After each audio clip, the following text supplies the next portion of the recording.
সাভারের ট্যানারিগুলোতে চলছে চামড়া সংগ্রহ, সেখানকার সেই খবর জানাতে আমাদের সাথে যুক্ত আছেন সহকর্মী রায়ান বিন আমিন। রায়ান, ট্যানারিগুলোর সামনে কতগুলো ট্রাক এখনো অপেক্ষায় আছে? এবার কতগুলো চামড়া সেখানে কেনাবেচা হতে পারে? ব্যবসায়ীরা কি বলছেন সব মিলে জানাবেন। সামনে এখন অত সামান্য আসলে ট্রাক নেই। গতকাল রাত পর্যন্ত ট্রাক এসেছিল কাঁচা চামড়া নিয়ে। আর কাঁচা চামড়া মোটামুটি শেষ, সংগ্রহ শেষ। এখন যে চামড়াগুলো দেখতে পাচ্ছেন, এগুলো সবগুলো লবণ দিয়ে সংরক্ষণ করা হয়েছে।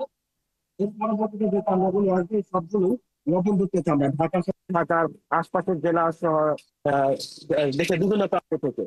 আর সরকার এবারে নিয়ম করে দিয়েছে 10 দিন পর থেকে ঢাকার বাইরের চামড়াগুলো ট্যানারিতে প্রবেশ করবে, লবণযুক্ত চামড়া। এই ট্যানারি গুলো মূলত এখন সেই প্রস্তুতি নিচ্ছে যে ঢাকার বাইরের যে চামড়াগুলো আসবে সেগুলো নেওয়ার জন্য। আপাতত কাঁচা চামড়া নেওয়া তারা বন্ধ করে দিয়েছে। এর বাইরে যে লক্ষ্যমাত্রা ছিল প্রথম 2 দিন, ঈদের দিন এবং ঈদের পর দিন, ওই 2 দিনে বিশেষ লক্ষ্যমাত্রা নিয়েছে প্রায় 5 লাখ চামড়া তারা সংগ্রহ করবে।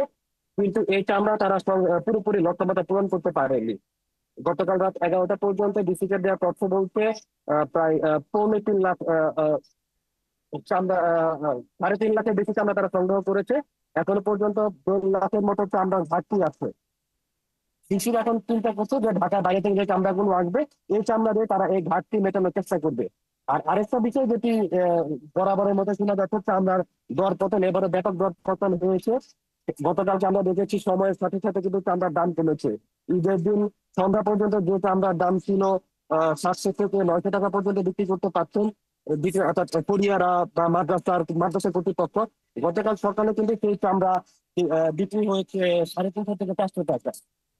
তো এই ছিল সাভারের ট্যানারি এলাকা থেকে আমার কাছে সব তথ্য।